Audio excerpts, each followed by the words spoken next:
Yo, what's up, Matt? Yo. Hello, Zach. How are you, sir? Doing well. How about you? I'm doing pretty well. This is the Wolfpack podcast. Episode 29. Yes, starring Matt Wolf and Zach Beck. Yes, that's us. That's us. That is us. Hello. Right. So we got a few things to tell you before we get the show on the road. Yes, we do. First off, we got social media down in the description. Go hit the links for our Twitter, Instagram, Facebook. All that is down in the description. Go hit us up on the social medias, baby. Also down there in the description, we have Patreon as always. $1 for content early every single week, and $2 for that topic recommendation from you to us, for us to talk about on this show. Also, we got a highlights channel down there. I don't know if there's anything on there yet. Might be. But we got a highlights channel down there. Go hit the link and press subscribe. Yeah. And also press subscribe on this channel. Yes, please do. Leave a like and share with your friends because we need some more exposure. Exactly. Yeah. We need some word of mouth. Please. Yeah, word of mouth. Please spread the word of the Wolfpack podcast. Press subscribe, please. We also have timestamps down there in the description. If you're not interested in what we're talking about right now, you can go ahead and skip ahead to whatever topic interests you. Maybe none of them do. Maybe they all do. Maybe you'll use timestamps. Maybe you won't. It's okay. It's always going to be there. Yep. So there you you go. Yep. Boom.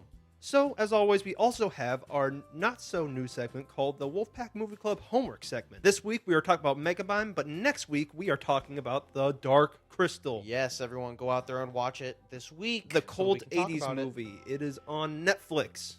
Yes, you got some Jim Henson puppets. Got some Frank Oz puppets also.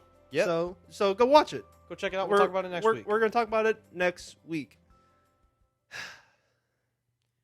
All right, everyone, without further ado, here is the Wolfpack Podcast, episode 29, the one you've all been waiting for. Here we go. It's going to be amazing. It's going to be perfect. It's going to be seamless. It's going to be amazing. You're going to love it. We're going to enjoy doing it, and it's going to be the best one yet.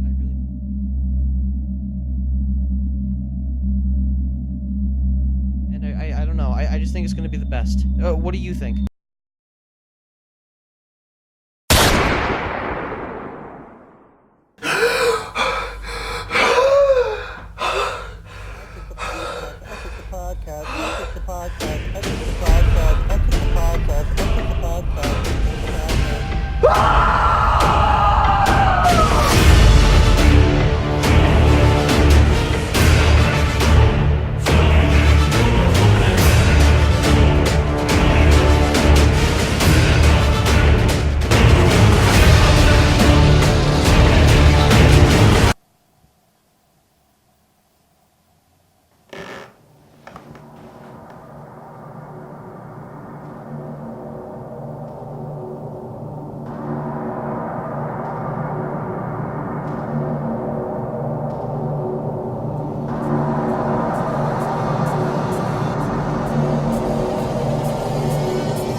Shall we begin? Yeah. So, aside from these movies that we watched this week, we watched a big one.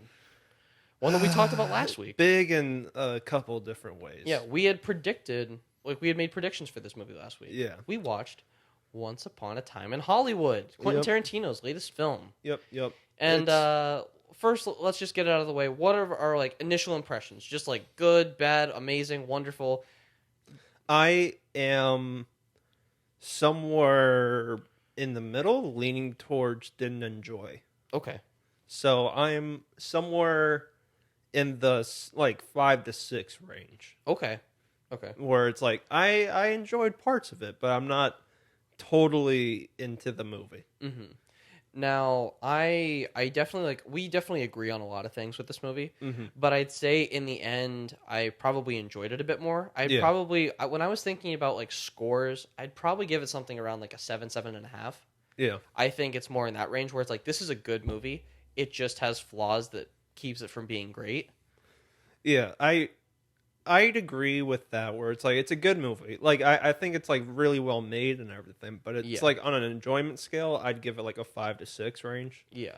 And that's just like a first impression it may grow on me. Like I feel like maybe it'll grow on me, but overall, I think it just will always be one of the weaker Tarantino movies, which is insane considering the cast behind this thing. Yeah. I thought the cast alone and like the way people were hyping it up, it was gonna be like fucking insane. Mm-hmm. Like I thought it was gonna be amazing, but there's just a lot of missed opportunities in this movie, and Yeah, I was very disappointed. I think one of the biggest like things people can probably agree on is we expected this movie to maybe be like top tier Tarantino, and I think most people can agree it's not. I've been seeing a lot of people say that it is his best. Really? Yeah. A lot That's of like crazy. a lot of the tone that I see around this movie is like this is his best movie. Wow. Which I was just like, what? This is his best movie. Wow. What the hell? Because I don't know, like just like the feeling I get is just like I feel like I see like major problems that I feel like sets this movie back, where I feel like it couldn't be top tier because of certain reasons. No, I agree, but everyone else is like saying that like it's his best script. Wow. His best like his best like most mature movie, and it's like his masterpiece almost. Yeah. And I'm like, what? Yeah, like I guess I'm glad to hear that people really enjoyed this movie because it's definitely different. Like it's unconventional in the way he chose to do it. Mm-hmm. It's just like I wasn't like all in for it the way he chose to do it. So I'm glad that most people are, but it's kind of surprising to me. No, yeah. So let's just get into spoilers. We can't really talk about this movie in depth without that. So if you haven't seen Once Upon a Time in Hollywood, I would suggest go out to see it. Kinda. I mean, you should see it in the theaters. Yeah, like, I would say, especially like right now with what's in theaters, go see this movie because it's worth it. Yeah, like I think it's go see Spider-Man before it though. Yeah, go see Spider-Man Far From Home if you haven't seen it yet. But if you have and you're looking for a movie for this week, don't go see Lion King. Go see go see Once Upon a Time in Hollywood because it's worth your theater visit. Like it's good enough, I believe, to be like seen in the theater. Yeah. Plus, you should support these kind of movies. Yeah, support this movie, and it's a theater kind of movie. I feel like. Oh yeah. Like this is a big movie. It deserves to be seen on the big screen. Mm-hmm. So, yeah, it definitely deserves the theater. No, yeah. But let's get into spoilers. This is now the spoiler section of Once Upon a Time in Hollywood. Go down there and skip ahead if you want to see the rest of the episode where we'll be talking about some other stuff. Yes. So let's first start with like things we really enjoyed, because I feel like it's much easier to go into like gripes that we had and grow onto those. Mm-hmm. But first of all, like what are some things that you enjoyed about this movie? Obviously, like the performances are good. Mm-hmm. Like the performances are good and everything. It's not like it was like badly made. The movie's really competently made. Sure. Like the way it's actually filmed, like designed, like sets, everything, the lighting, cinematography, everything's just so competently made. And there's moments of greatness. Like I thought there's scenes like obviously the ending. The ending's like the actual acting and the action in it is great. I thought that book scene was really good, and I thought the whole beginning was pretty good. Yeah, and I thought there was parts of the Manson stuff that I really liked. Mm-hmm. But other than that, that's where my positives end. Okay, yeah, which is crazy. Yeah, this is a Tarantino movie. How is that all my positives? I think what I would say about this movie is definitely like my positives lie in Tarantino's directing much more than his writing. Yeah. Like, all of the good things are, like, he directed the hell out of this movie. He directed the hell out of the actors. They all did great jobs. Like, Leo, Brad Pitt, even, like, Margot Robbie does a good job with what she has. She just doesn't have a lot. That's a huge problem. It's a whole other flaw. But, like, no performances were lacking in this movie. Oh, everyone was great. No, everyone gave their all in this movie. So everyone is great on, like, directing fronts. It looks beautiful. It's, like, it's very well made. Like, he's a great director. And he's usually a great writer, and that's where like the flaws come in this movie. That's where I'm glad to see that this movie finally I mean, he's been a great director. Like, he's just been awesome as a director. But I feel like this is his first movie where I felt like his directing outshined his writing. Yeah. Which is insane. Yeah. Because usually it's the other way around, where it's like he's writing so good, but his directing is like still really good, but it's like not as good as his writing. And obviously he's the writer of it. Sure. And I also, like, I felt like this movie definitely, like, the first and third acts are stronger than the second act. Oh, for and sure. The second act drags, like, without question, it drags. Like a fucking slug. But it doesn't drag because of bad pacing in directing.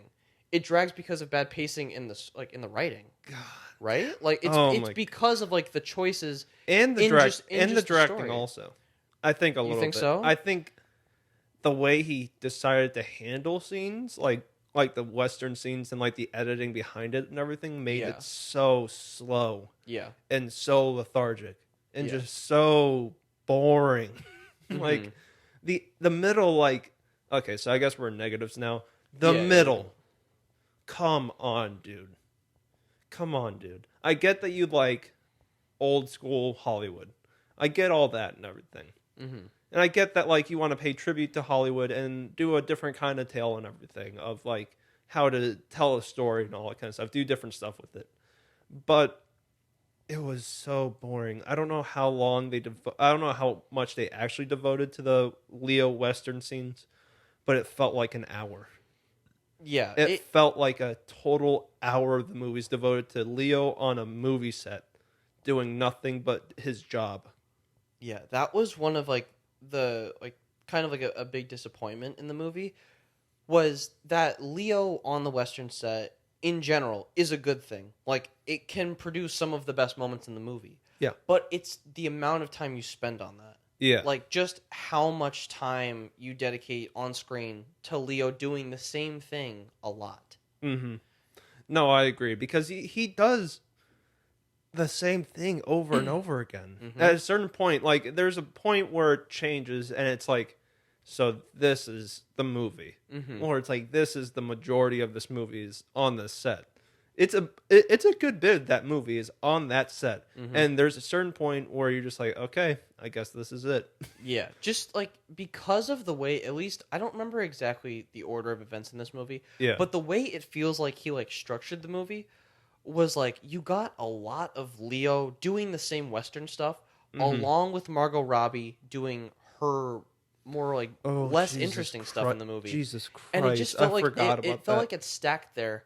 And then, like, you'd get some Brad Pitt, but then he'd disappear. Like, it didn't feel like he was as present in the second act. No, because there's a certain point where Brad Pitt is taken out of the movie, basically, where it's like he's not allowed on the set, and he has one scene where he daydreams about, like, being on the set, and that's one of the best scenes. I wish that was the movie. Mm-hmm. Like, they literally cock-teased this movie. Oh, geez, that's a weird way to put it. They literally teased this movie of, like, him being on the set, like interacting with the different parts of the set and like bring it down basically. And like there's a lot of conflict with like the director and the stunt people of the set and everything, and like they don't want him on the set, and they teased this movie that I wanted, and what they gave instead was Leo being kind of sad that he's washed up on the set for like an hour alone doing like his movie, and it's not that interesting. I think part of what this movie, like, what made this movie kind of hard at times to watch was just that he really dedicated, like, the main plot line, or at least the feeling of the main plot line, to one character when he was trying to focus on three. Yeah. So, like, Brad Pitt gets, like, most of the load for the main plot that we're kind of compelled to keep watching. And he is the most interesting part of the movie. Yeah, he steals the movie for sure. Brad Pitt is the best part of this movie. Which I was wrong about that from last week in our predictions. Yeah, that's what I was thinking. Like, I was thinking, like, Leo would play it a bit straighter, and then Brad Pitt would be able to be, like, that guy. Yeah. And then that's kind of how it ended up being. It ended up being that, but I wish it would have been like that in a different way. Yeah. Where it's like, it's not like, I wish it would have been like that in a way where it's like they're interacting, and like their interaction, he just happens to be the funny one. Yeah. But it ends up being that Brad Pitt's the only one that has shit going on throughout the whole movie. Mm-hmm. Like, it's literally like he's the only one that's like driving around. Yeah, and I also feel like being tough on Leo's like storyline isn't even like the glaring flaw for me of this No. movie. Like it definitely it takes its time and it's patient because it wants to just have fun in Leo's parts. Yeah, but Like it's not that funny. like his portions are fun. Like they're fun to watch. Like I'd much rather watch Leo's portions than what Tarantino gave Sharon Tate's character. Which really is like that's like what knocks down this movie for me is the amount of Sharon Tate that we get and how little we get in return from it. Cuz it does not feel like Sharon Tate is a small character in this movie. No. It feels like she was supposed to be bigger, but like it just like all of her character and all of the lines just got sucked out of her. Yeah, and in like the editing room. But like it's not actually that. It's just that like he just didn't write her with a lot of character, I guess, because she was a real person, and it's a touchy thing to work around a real person and But keeping them just kind of. Isn't it more controversial to give her nothing if she's a real person? Yeah, I can definitely see both sides of this. Like for me personally, I think there could have been the side where it's like make her a great character and you can do justice to her as a real person in this movie by doing so, and I think that's where we like agree. I also think that like keeping her the way they did, where they're trying to just kind of like make her a little bit more of like the image of Sharon Tate. Yeah. And just kind of like the thought of Sharon Tate, like the energy of Sharon Tate. I understand that goal. I didn't feel like they achieved that goal in the way they did it. But what's the energy of Sharon Tate in this movie is literally nothing.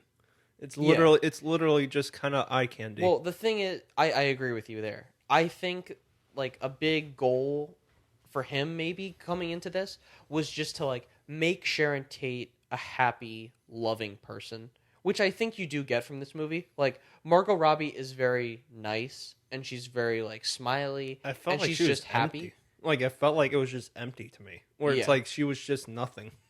Like it was literally like she literally had no character. It was like I agree. Yeah, like I agree. I'm saying like what they did give to her were like very basic personality traits, and I don't think that's enough. No, especially for the amount of screen time she gets. Because like if she got maybe 2 or 3 scenes, I'd understand that. Like just basically do what they did with Charles Manson. Yeah, like if she was featured in this movie the way Charles Manson is, I'd be like, cool, that's totally fine to just make her like kind of a symbol, just kind of make her this small piece of the big puzzle. But they do not do that. Like they're trying to make her something in this movie, and they don't. What they do is like have her walk around Hollywood, go to a movie premiere, and not even a movie premiere, just go see a movie. Just go see a movie, and be happy that like people are laughing at her jokes and then leaving. No, like when you boil down what actually happens with Sharon Tate in this movie, it's like embarrassing to think about what happens. She goes to a bookstore and then she goes to the movies. And then she goes home. And then that's what she does in this movie. She escapes being murdered. Because she didn't know what was going to happen. Because she didn't know that she was going to be murdered.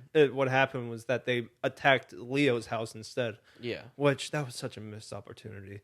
I get that like they don't want to touch the Sharon Tate stuff, but if you built Sharon Tate's character throughout the whole movie and then made it so she was about to go through with the Sharon Tate murders that actually happened in real life and like are one of the most horrific stories in all of Hollywood history, and you actually almost went through with it, but then Brad Pitt comes in and kind of saves the day almost, it's even more gratifying. It's now, I do think they did do that to some extent.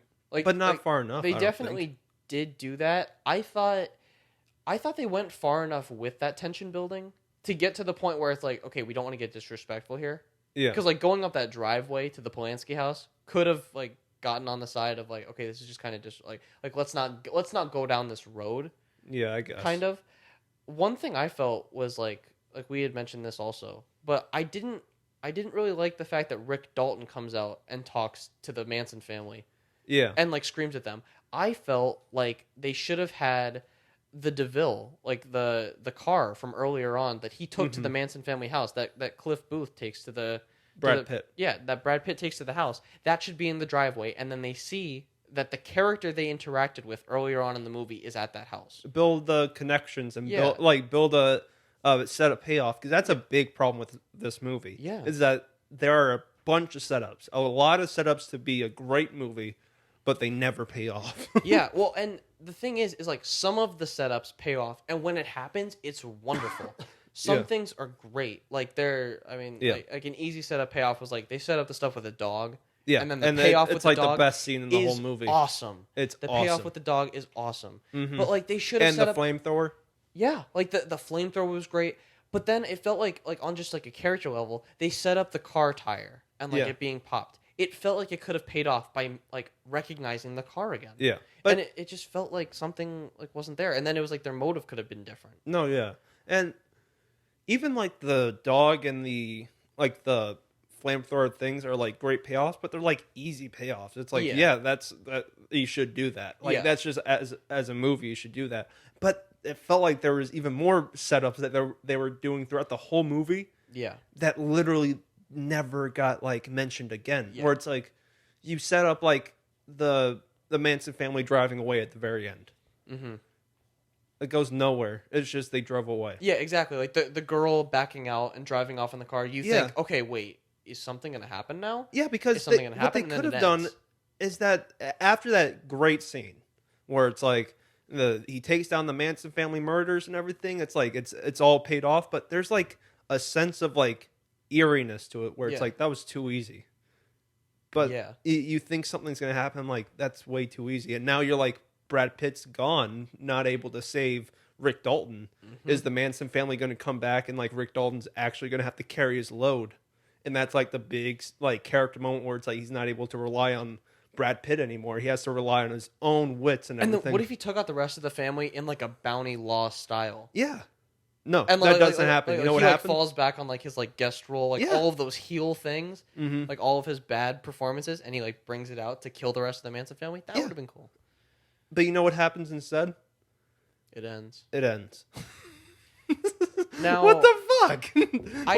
I don't think it's not the biggest flaw in this movie for no, sure. but it's a flaw. Like you do one scene that's really cool, and then you have him just go up to Sharon Tate's house, and that's the movie. yeah, I think it's a serviceable end. Like I think it's That's definitely the thing. It's serviceable after a boring ass movie. yeah, I think it definitely like it works on its own, but there's just like potential for more. The way this movie goes is like there's a good movie there, but there's potential for more. Like that's just kind of like the way this movie goes. Is you just feel like, oh, I should have gotten more. I should have gotten some more here. I should have gotten some more there. We should have gotten a payoff when Brad Pitt goes to the Manson family. Like that was one of the biggest setups that didn't pay off.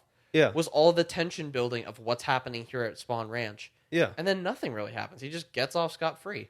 No, nothing happens. It's just like the movie ends, and it's like, what the fuck? Like that's it?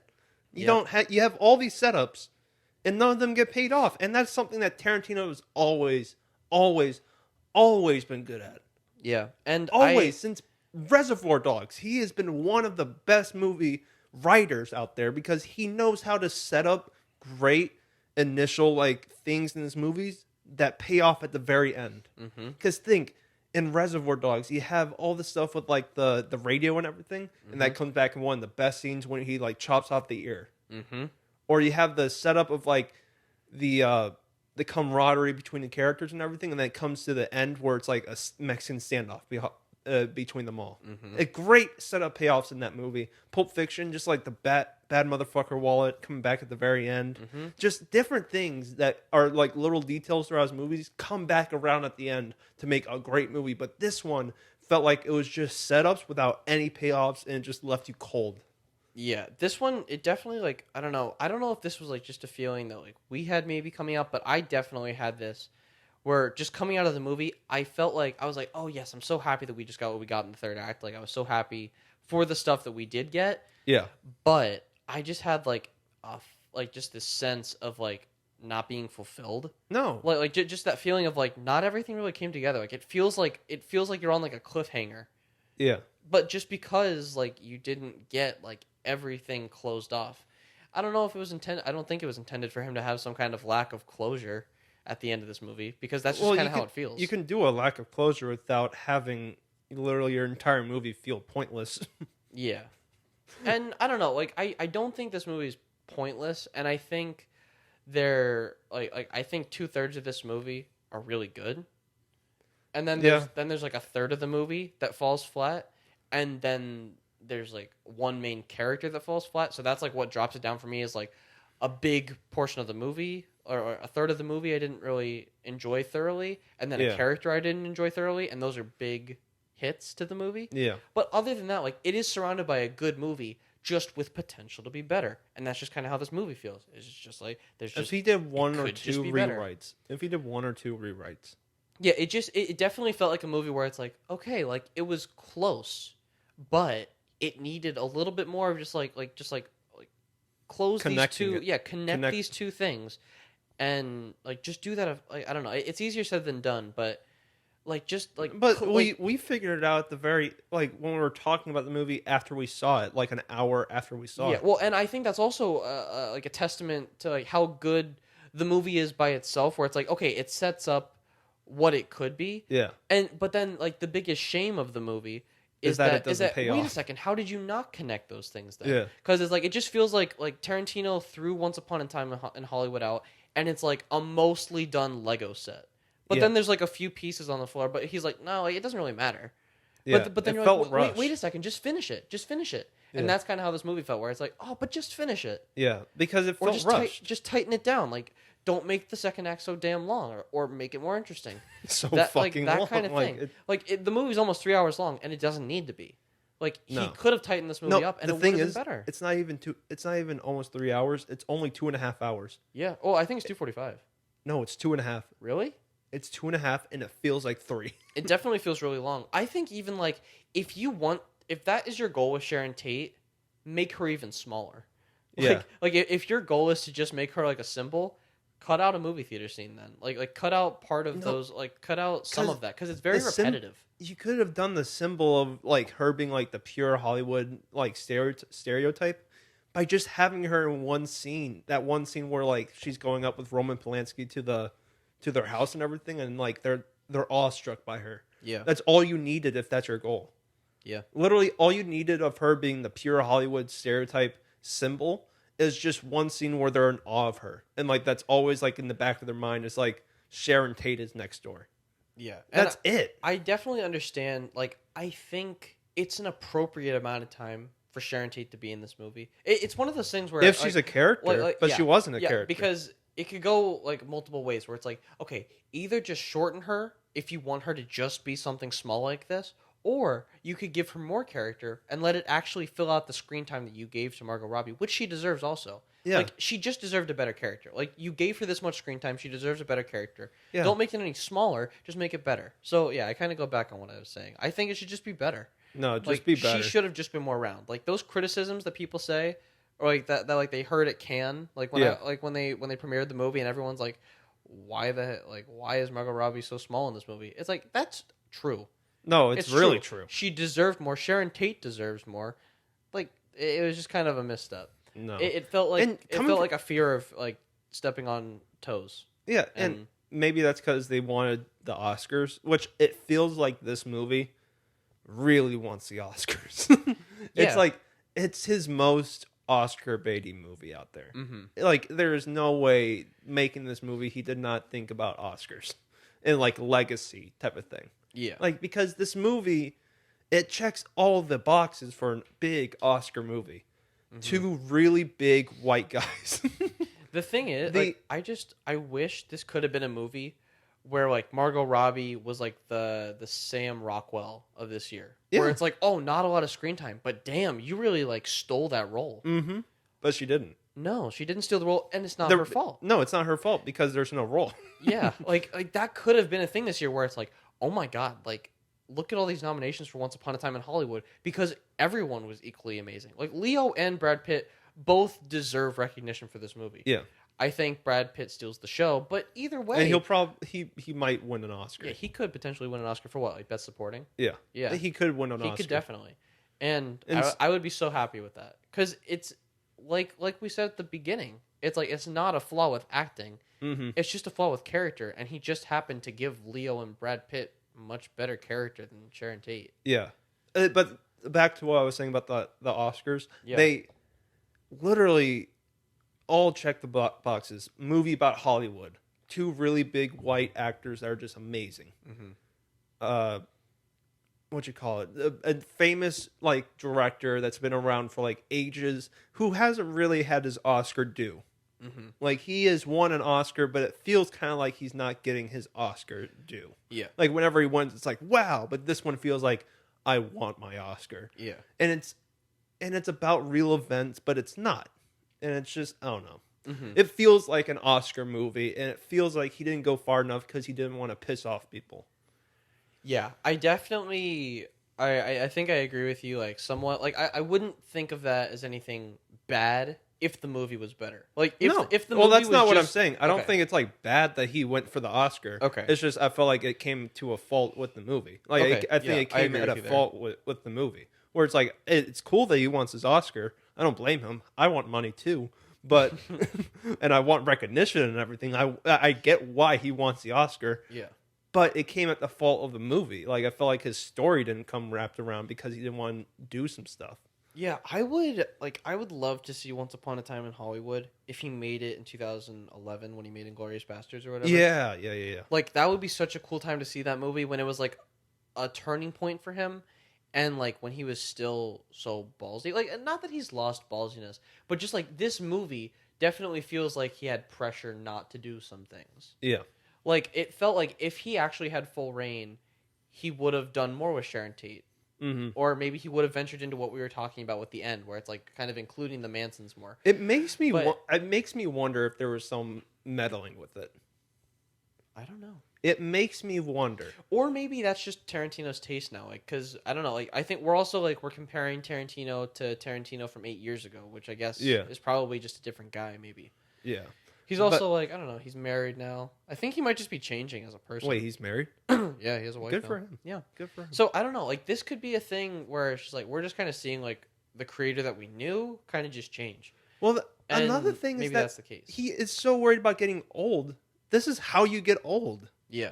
Is by staying. If you become a director like this, where it's like you're so self-obsessed with your movie and making it like a nostalgia fest of old Hollywood, that's how you become old. And you forget what becomes like a good movie is like conflict, character interactions, character payoffs, just payoffs in general. Just like he's forgetting with this movie what makes a good movie. Yeah. And Hateful Eight also ran into some problems like that, but I felt like they were negated by really strong story and really strong characters. That's the frustrating thing about, like, Tarantino with, like, this movie is, like, what I was saying, where it's like it's there but it's just not all there. Yeah.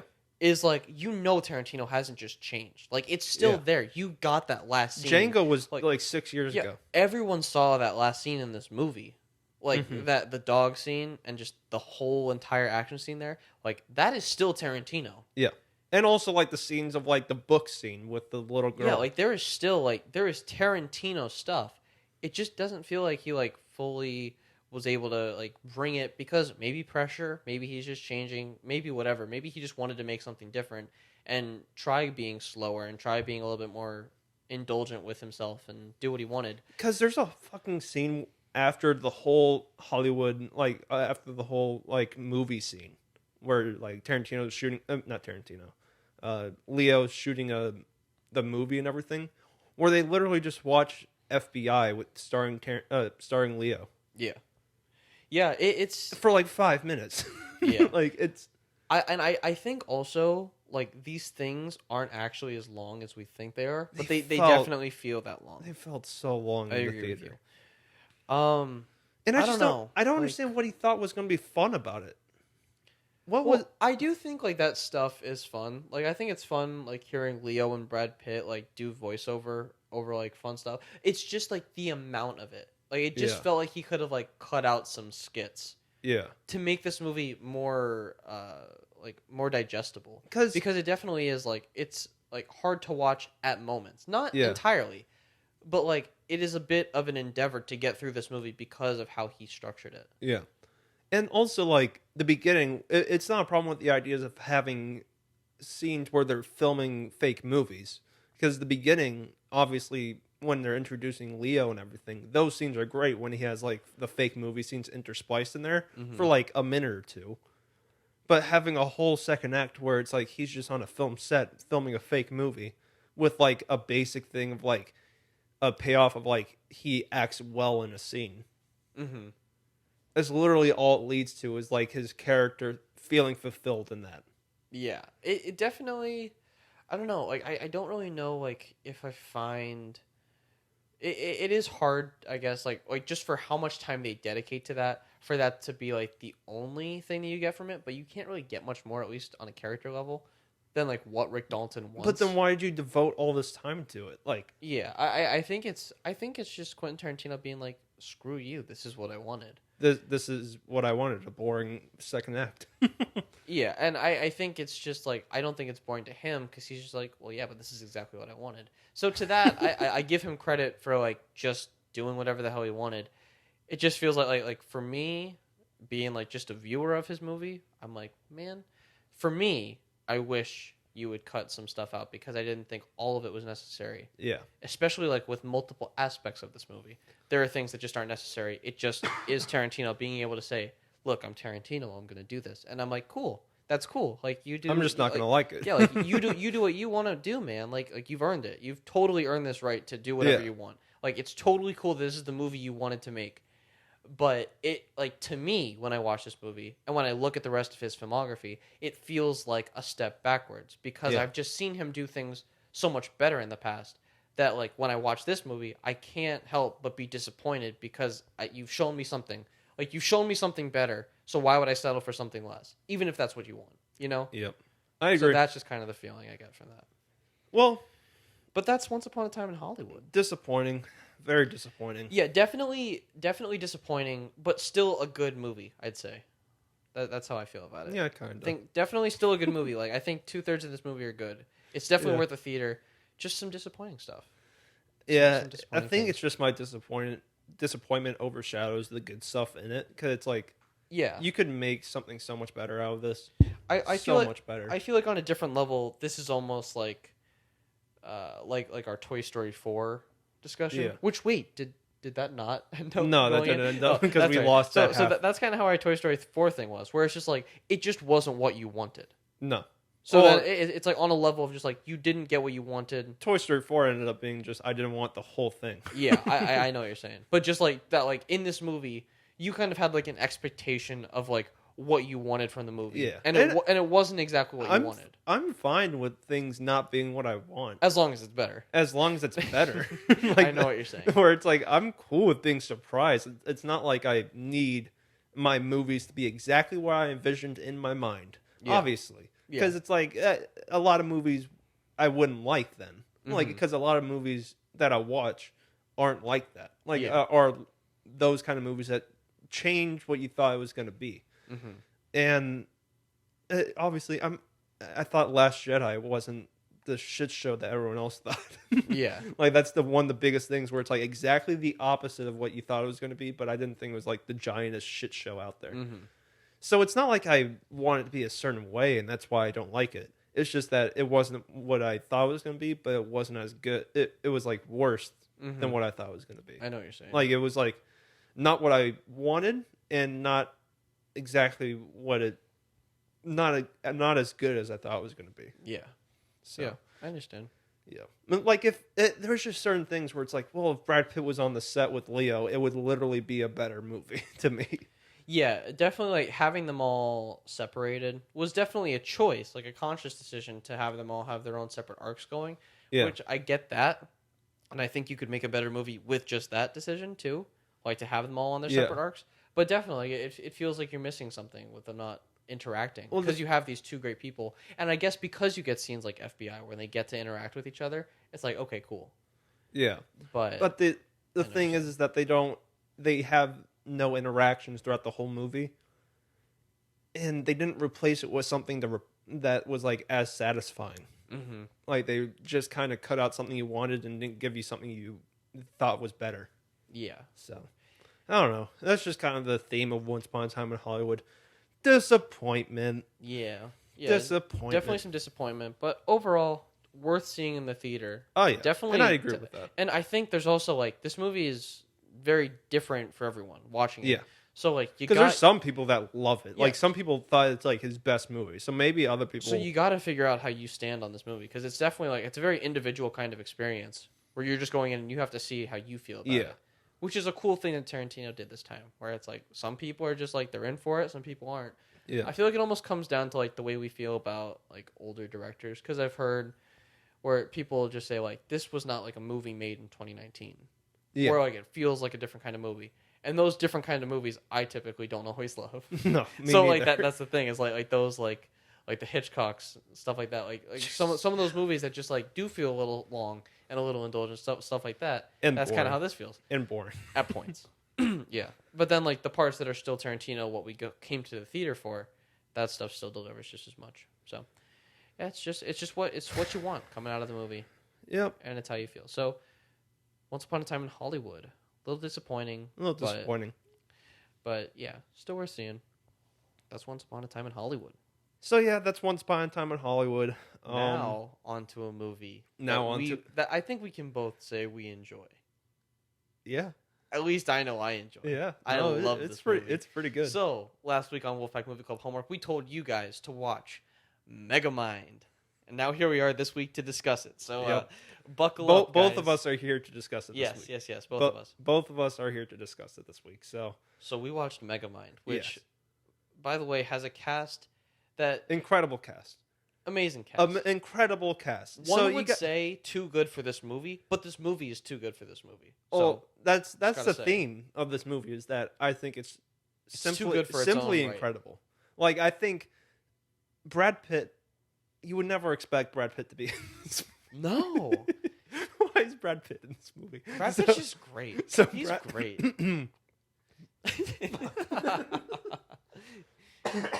Woo. Woo.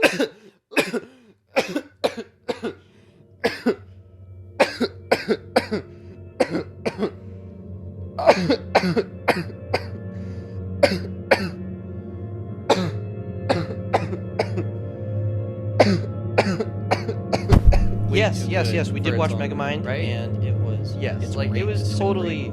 I love this movie. Did not deserve Will Ferrell. Jonah Hill was great. Brad Pitt is just the best. Will Ferrell is great. Roxanne Ritchie. Who's Roxanne Ritchie? Oh yeah, I don't know who that is. I don't know. We don't know.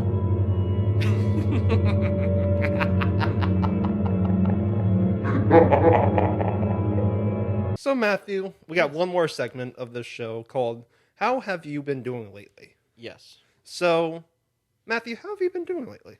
I have been pretty good. Aside from like the crazy night last night, things have been pretty normal.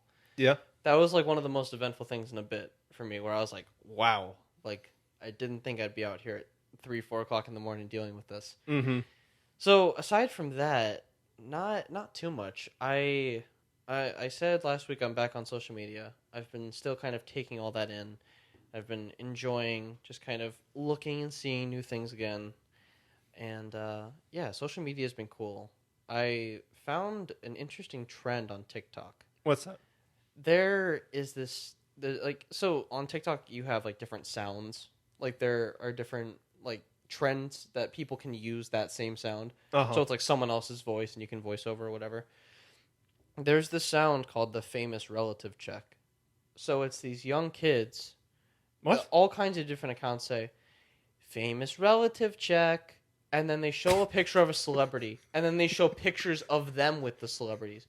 So it's all of the celebrities' kids on TikTok or relatives. Wait, so it's not photoshopped? No. Not photoshopped? No. These are real things. These are real kids? Famous what did I say? Famous relative check.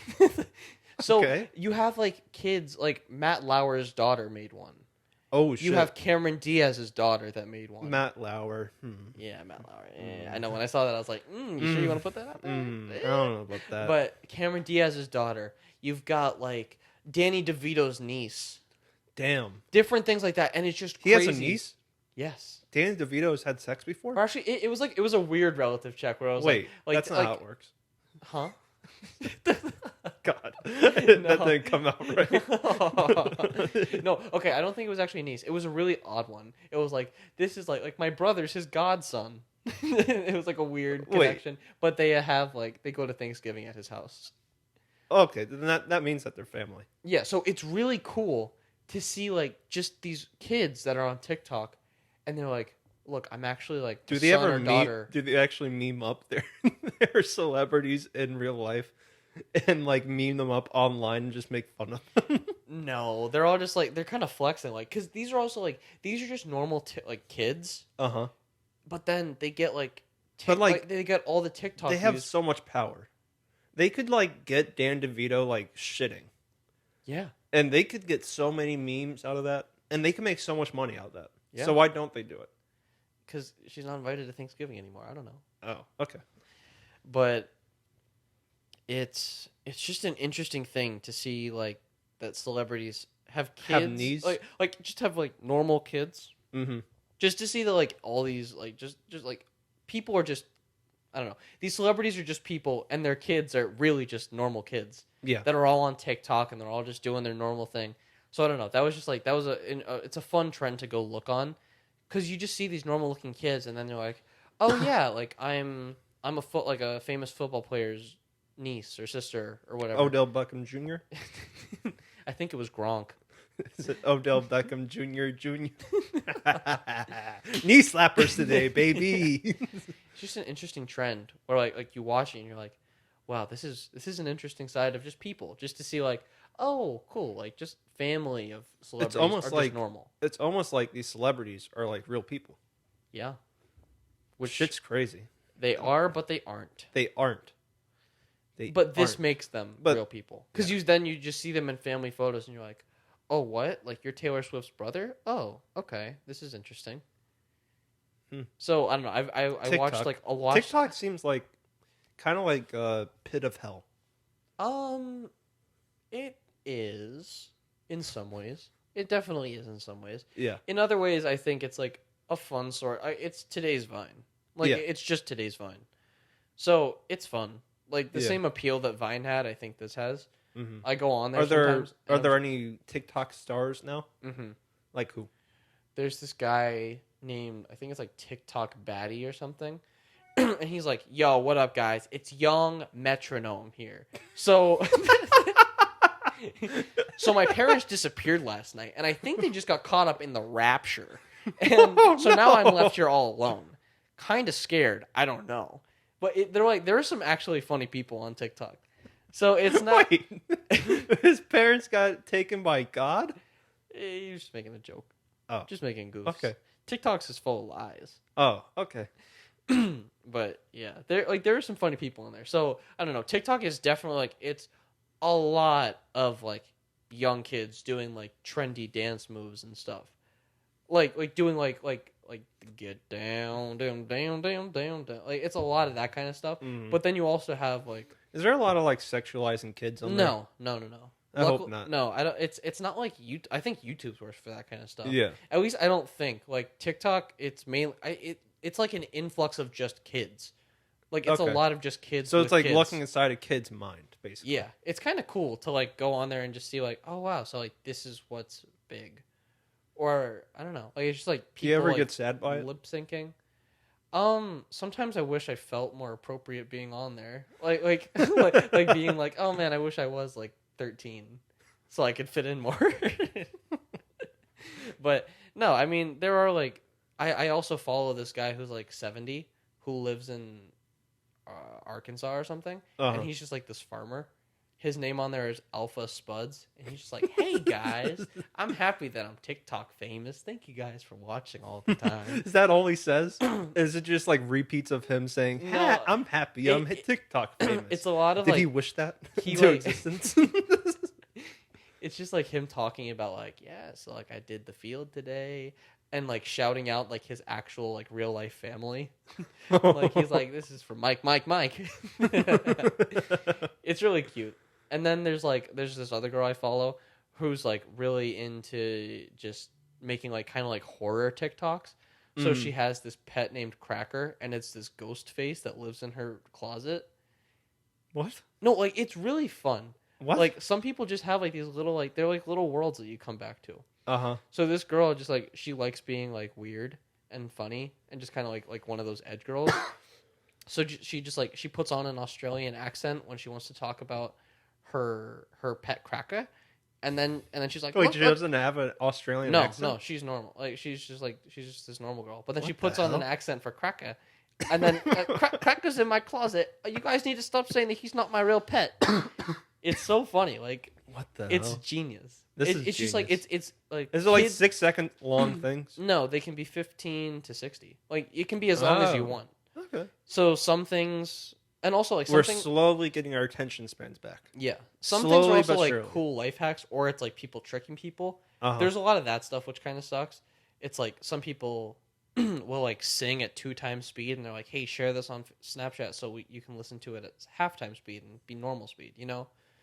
Do you know what I'm saying? No. Like, so people speed up their clips on TikTok, and they say, "Hey, like, share this on Snapchat so that you can go over there and use like the snail filter to watch it at full speed."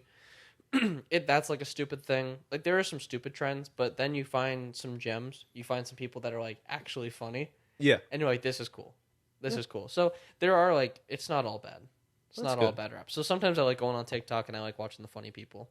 I'm glad it's not a hellscape. No, it definitely can be. I mean, like this girl just like likes doing like ghost stuff and dancing to music, and like I don't know, it's just funny. Is YouTube more of a hellscape?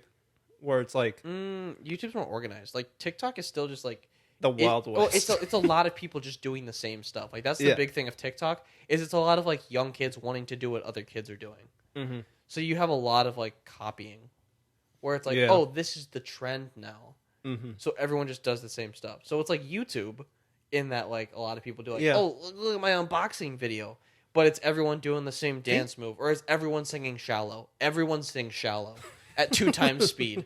Everyone is like, "How's my singing?" And then Oh, I don't. it's I just don't that like kind that. of stuff. Oh, So, like, and yeah, it's you- just shallow. yeah, you definitely get tinges of like people just being kind of silly and like very young, Uh-huh. and then sometimes you find some funnier people. So TikTok, I don't know. I enjoy going on there now. So It's not all bad. why shallow? It's just like I don't know. That's just a trendy song. Like that is the song that people sing to flex that they can sing. Yeah, on TikTok. I guess so. Which like it makes sense, but I'm sick of that song now. Like now, Really? I don't, yeah, You sick of it now? I'm sick of it now. Like I heard it on the radio. I was like, turn this off. I'm so tired of hearing The kids sing this. shallow. Whoa, careful! We might get copyrighted. Oh shit! Imagine if we got copyrighted by that. For sure. Shallow.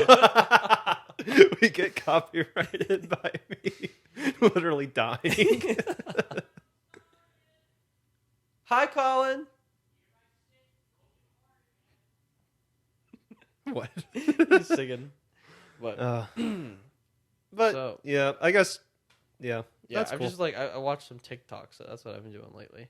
Just How about you, swiping through Zach? those TikToks. Yeah, swipe. Is it like Tinder but for Vine? No, it's not swipe left or right. You actually like you go to the For You page, like that's like the trending page, Uh-huh. and then you swipe up. Oh, swipe up. Yeah, so it's like a line Mm-hmm. of videos.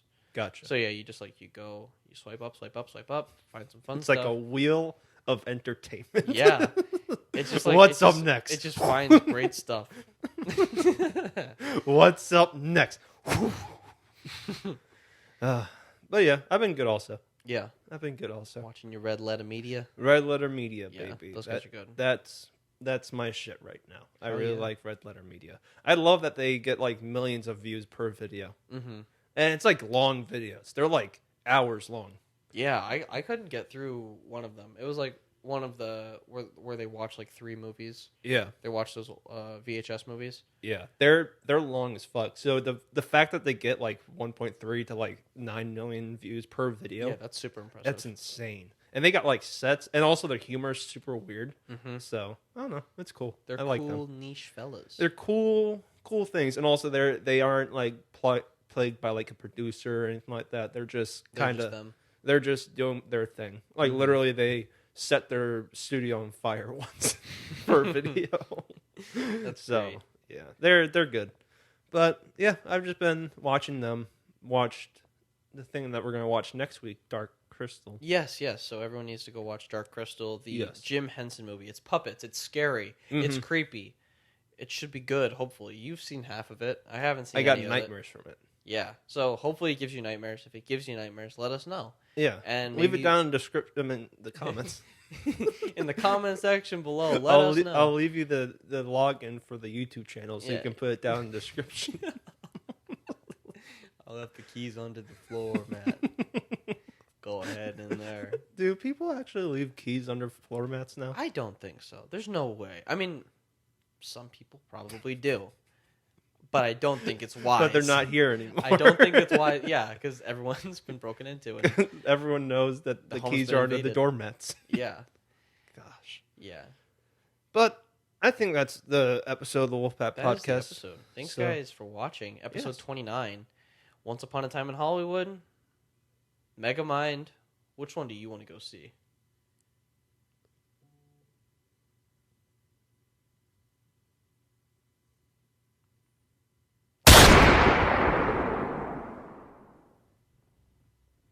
See you next time.